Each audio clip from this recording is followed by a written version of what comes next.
The $100 Startup. Build a business with less and live more.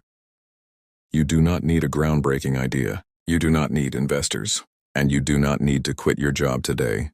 In today's world, many successful businesses are built with only a few $100s or even less, yet they generate stable income, flexible schedules, and a meaningful life. That is the core message of the $100 Startup. A book written for people who want to build small but smart businesses, simple yet profitable, and designed around freedom rather than pressure. This audiobook summarizes the key ideas and practical lessons from real people who turned their skills into income without waiting for permission, funding, or perfect conditions. Part 1. Entrepreneurship has changed.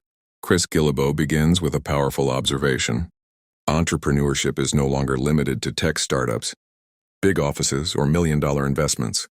Today, individuals can build what he calls microbusinesses, small, focused businesses often run by one person or a very small team. These businesses are not designed to scale endlessly. They are designed to work. They generate profit early. They keep costs low. And most importantly, they support the lifestyle the owner actually wants. The goal is not to impress investors. The goal is to create independence. Part 2. The sweet spot of a profitable idea. One of the most important concepts in the $100 Startup is how to choose the right business idea. According to Chris Guillebeau, every successful microbusiness lives at the intersection of three elements. First, something you are good at. Second, something you care about. Third, something other people are willing to pay for. When these three overlap, you find what the author calls the sweet spot. Many people fail because they focus on only one part. They follow passion without demand, or chase money without skills, or have skills but never package them into value. This book encourages you to start with what you already know, then shape it into a solution for a specific group of people. Part 3. Value comes before money. A central lesson of the $100 Startup is simple but often ignored. Money follows value, always. Value is not what you think is interesting. Value is not what you enjoy creating.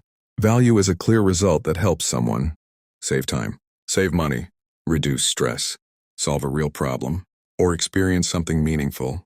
Every successful business in the book starts by asking one question: what problem am I solving and for whom? When you answer that clearly, selling becomes natural. Part 4. You don't need to sell. Chris Guillebeau challenges the traditional idea of selling.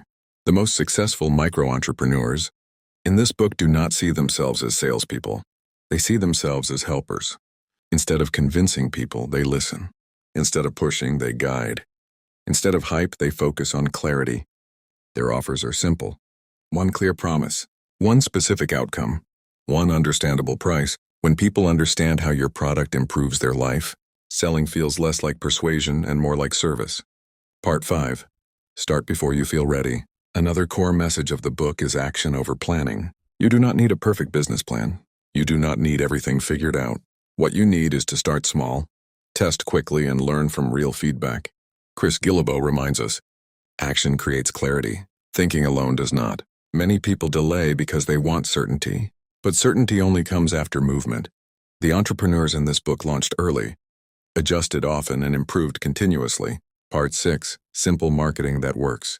Most businesses featured in the $100 Startup did not rely on large marketing budgets. Instead, they focused on email lists, personal stories, communities, word of mouth, trust. Their advantage was authenticity. People do not connect with brands. They connect with people. Your personal story, your struggle, your learning, your journey can be your strongest marketing asset. Part 7. Freedom is the real measure of success. This book redefines what success truly means. Success is not measured by office size or employee count. It is measured by freedom.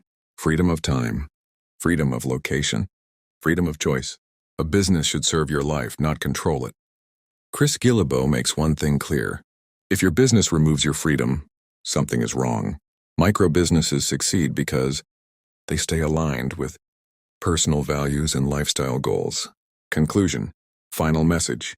The $100 Startup is not about getting rich quickly. It is about building something real, useful, and sustainable with what you already have. It shows that you do not need permission to start. You do not need perfect timing. And you do not need massive resources. You need clarity, action, and the willingness to help others. Start small, create value, and design your business around the life you want to live. That is the true lesson of the $100 startup.